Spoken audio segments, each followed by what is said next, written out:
A potentially dangerous situation back in the forecast, according to the National Weather Service. Strong wind gusts between 55 and 70 mile per hour winds, and it's looking like the targeted period early Thursday morning, Wednesday afternoon. These aren't catastrophic winds like last week, but they are still going to be just as significant.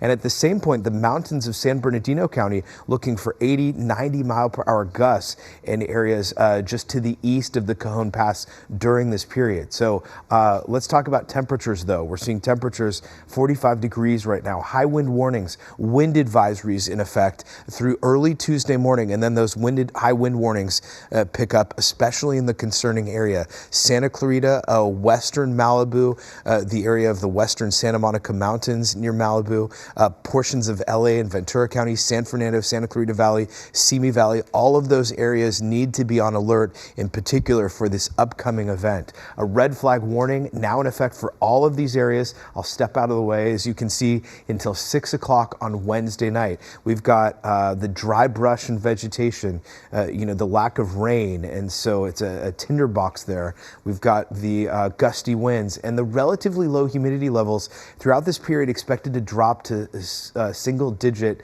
levels. Air quality alert in effect until Tuesday at noon. A mandatory wood burning ban. There's dust in the air. There's smoke pollution. I'll put the future wind forecast in motion, and this is the area that we're most concerned about during this potentially dangerous situation. Wednesday morning, Tuesday morning through Wednesday.